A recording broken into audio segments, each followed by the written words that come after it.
नमस्कार, आप देख रहे हैं क्राइम तक। मैं हूँ अश्विनी सिंह। क्या आपने कभी सोचा है कि किसी किडनैपिंग केस को पुलिस क्रैक करने की कोशिश कर रही है, लेकिन जब वो किडनैपिंग केस खुलता है तो कुछ ऐसे मर्डर मिस्ट्री सामने आते हैं जिसे सुनकर पुलिस भी दंग रह जाती है, हैरान परेशान रह जाती है कि आखिर ये मामला इतना तिकड़म वाला कैसे हो गया। आपने कभी सोचा है कि सोशल मीडिया पर एक पोस्ट साझा करना इतना भारी पड़ सकता है कि किसी शख्स की इसमें जान जा सकती है, किसी के लिए वो मर्डर का मोटिव बन सकता है। दरअसल ये केस कुछ वैसा ही है। होता यूं है कि 18 साल का लड़का होता है आदित्य। आदित्य की संगत जो होती है गुंडे अपराधी जैसे किस्म के लोगों से होती है। हालांकि वो था तो आर्ट्स स्ट्रीम में पढ़ाई करने वाला बच्चा, कॉलेज गोइंग था, लेकिन फिर भी उसकी दोस्ती अपराधी किस्म के लोगों से होती है। इसी दरमियान मार्च 2023 की बात है, जब एक पोस्ट साझा होता है इंस्टाग्राम पर। उसमें उसके ही गुट के लोगों ने शेयर किया था, जिसमें लिखा गया था कि वो लाश जो थी रितेश पवार की थी, जिसमें साफ साफ लिखा गया था कि एक और आपके पास आ रहा है। यानी मर्डर करने के बाद ये ऐलान किया जा रहा था कि एक और लाश आपके पास आ रही है। जिसके बाद ये पोस्ट साझा होता है। देखते ही देखते ये पोस्ट रितेश पवार के भाई तक पहुंच जाता है। रितेश के जो बड़े भाई होते हैं राहुल, इन तक ये पोस्ट साझा होता है। वो देखते हैं तो उन्हें गुस्सा आता है कि आखिर इस तरह के अपराध को अंजाम देने के बाद लोग शेयर कैसे कर रहे हैं। बात आई गई हो गई। इसके बाद दरअसल 1 साल पहले का ये मर्डर केस है, जिसका खुलासा हाल फिलहाल में हुआ है, जिसमें पुलिस एक अपराधी यानी जो चाकन पुलिस है पुणे की, वो एक अपराधी यानी अमर शिंदे को गिरफ्तार करती है। 25 साल का अमर शिंदे जब गिरफ्तार होता है, पुलिस जांच पड़ताल कर रही होती है एक मर्डर केस को लेकर, तब अमर शिंदे पुलिस के हाथ लगता है। जब पुलिस उससे पूछताछ करती है तो वो ऐसे खुलासा करता है जो 2 और मर्डर मिस्ट्री को सुलझाने में मदद करती है।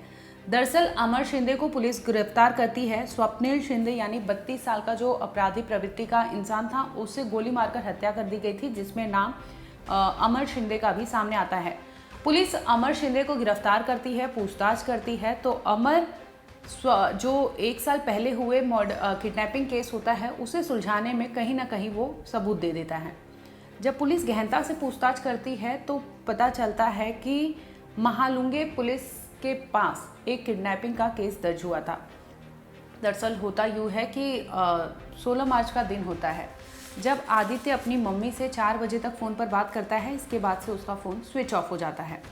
लगातार मम्मी कोशिश करती है कि जैसे तैसे आदित्य से फ़ोन पर बात हो सके, लेकिन आदित्य से फ़ोन पर कोई बात नहीं होती। जिसके बाद अगले दिन यानी 17 मार्च को पुणे के महांगुले पुलिस थाने जाके पहुंचते हैं परिजन, और बाकायदा वो वहाँ पर गुमशुदगी की रिपोर्ट दर्ज करवाते हैं। पुलिस इसमें किडनैपिंग का भी केस दर्ज करती है। उन्हें लगता है कि हो सकता है बच्चा कम उम्र का है, तो हो सकता है कि उसकी किडनैपिंग की गई हो, लेकिन कोई भी कॉल नहीं, कोई भी रिस्पांस नहीं, जिसके बाद ये मामला ठंडे बस्ते में पड़ जाता है। इसी बीच जो चाकन पुलिस है उसे खबर मिलती है कि अमर शिंदे को उन्होंने गिरफ्तार किया है, जिसके लिंक आदित्य केस से भी जुड़ रहे हैं। दरअसल अमर ने खुलासा किया था कि 16 मार्च को हमने आदित्य को लिया तो था, अपने साथ बिठाया था, बातचीत की थी, लेकिन उसके बाद उसे हम अपने साथ ले गए थे। अब चाकन पुलिस महांगुले पुलिस को बताती है कि आपके यहाँ जो किडनैपिंग का केस है आदित्य का, उसमें अमर शिंदे जो है कुछ जानता है। जिसके बाद पुलिस वहाँ ले जाती है, पूछताछ करती है, तो पूरा मामला सिलसिलेवार तरीके से खुलने लगता है। दरअसल जाँच में ये सामने आता है कि अमर, राहुल और उनके साथ उनके 3 दोस्तों ने मिलकर आदित्य को मिलने के लिए बुलाया था, पुणे में ही मिलने के लिए बुलाया था। जिसके बाद वो मिलने जाता है, लेकिन उसी दरमियान उसकी किडनैपिंग कर ली जाती है।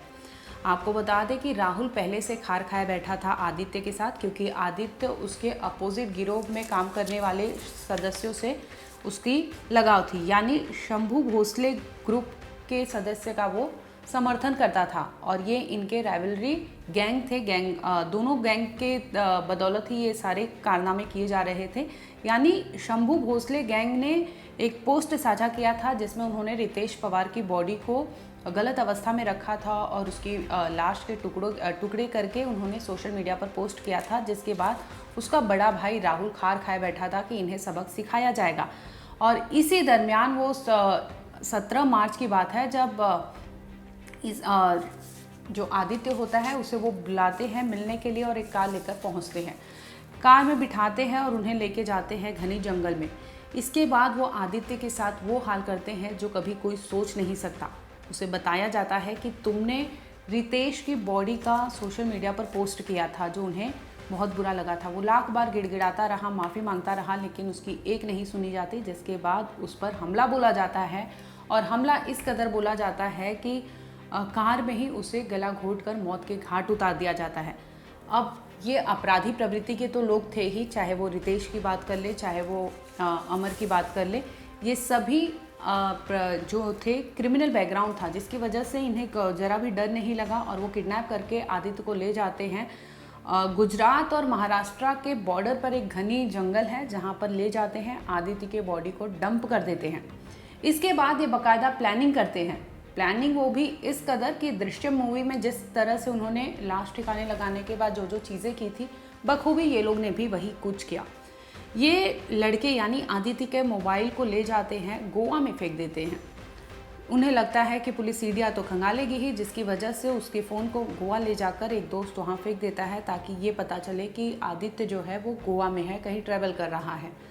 दूसरी ओर पुलिस किडनैपिंग का ही केस दर्ज की थी। ये केस जैसे जैसे पुलिस खंगाल रही थी, आगे बढ़ रही थी, तो परत दर परत ऐसे खुलासे हो रहे थे जो पुलिस को भी दंग कर दे रहे थे। फिर तो चाकन और महालुंगे पुलिस जो होती है, वो दोनों इस केस को खंगालने में जुट जाती है। पहला तो आदित्य का केस था कि क्योंकि वो किडनैपिंग का केस था, जिसमें सामने आता है कि किडनैपिंग के साथ साथ उसका मर्डर कर दिया जाता है। दूसरी ओर एक ये रितेश पवार का था मर्डर, जिसमें कुछ आरोपियों के नाम सामने आए थे, और वो आरोपी जो गैंग था वो कहीं ना कहीं आदित्य जो है उसी गैंग को समर्थन देता था, जिसके लिए वो खार खाए बैठे थे। और रितेश पवार का बड़ा भाई राहुल सामने आता है, जो बाकायदा प्लान करता है, और प्लानिंग के तहत वो अपने भाई के कत्ल का बदला ले लेता है और आदित्य को किडनैपिंग के बाद मौत के घाट उतार देता है। इसके बाद ये सभी आरोपी जगह जगह फरार हो जाते हैं, लेकिन पुलिस की जो मुस्तैदी होती है, जांच पड़ताल होती है, वो इतनी तेज होती है कि पुलिस जैसे तैसे शिंदे केस को सॉल्व करते करते पहुंचती है। स्वप्निल शिंदे केस को सॉल्व करते करते अमर तक पहुंचती है, जिसमें खुलासा होता है कि उन्होंने रितेश पवार के कत्ल का बदला लिया है, जिसकी वजह से आदित्य को उन्होंने पहले किडनैप किया, किडनैप करने के बाद उसे मौत के घाट उतार दिया। इतना ही नहीं, लाश को ऐसे ठिकाने लगाया गया था जिससे पुलिस को बरामदगी हो ना सके, और होता भी वही है। बहुत दिनों बाद पुलिस को ये खबर मिलती है, जिसके बाद पुलिस सड़ी गली अवस्था में उसकी बॉडी को वहाँ से जब्त करती है। इसके बाद जांच पड़ताल में जुट जाती है, और इसमें जो टोटल तो 5 आरोपियों के नाम सामने आ रहे थे, जिसमें मेन कल्प्रिट था यानी रितेश पवार का भाई राहुल, वो लगातार फरार चल रहा था। इसी बीच पुलिस को भनक लगती है कि वो भेष बदल कर जगह जगह रह रहा है, जिसके बाद पुलिस वहाँ पर छापेमारी करती है और उसे रंगे हाथ पकड़ती है। जब पुलिस उसे पकड़ती है तो पता चलता है कि उसने दाढ़ी बाल ये सब पूरे चेंज कर लिए थे ताकि उसकी पहचान ना हो सके, लेकिन पुलिस की मुस्तैदी ऐसी होती है जिसमें सामने आता है कि मेन कल्प्रिट जो होता है उसे भी पुलिस अरेस्ट कर ली है। वो लगातार कई महीनों से फरार चल रहा था, हाल ही में पुलिस ने उसे भी गिरफ्तार कर लिया है। अब सोचने वाली बात है कि सोशल मीडिया पोस्ट करना इतना भारी पड़ जाएगा आदित्य को, ये कभी उसने सोचा नहीं होगा। पूरी ज़िंदगी, पूरा भविष्य उसके सामने खड़ा था, लेकिन फिर भी वो अपराधियों के संगत में इस कदर मशगूल हो गया कि उसे पता भी नहीं चला कि अपराध के दलदल में वो किस तरह से धंसते चला जा रहा है, कि वही अपराधी उसके मर्डर का प्लान करेंगे और मर्डर के बाद उसके साथ कुछ ऐसा करेंगे कि उसकी लाश की भी भनक उसके घर वालों को ना हो सके, और होता भी वही है। फिलहाल इस केस में सभी आरोपियों को पुलिस ने गिरफ्तार कर लिया है।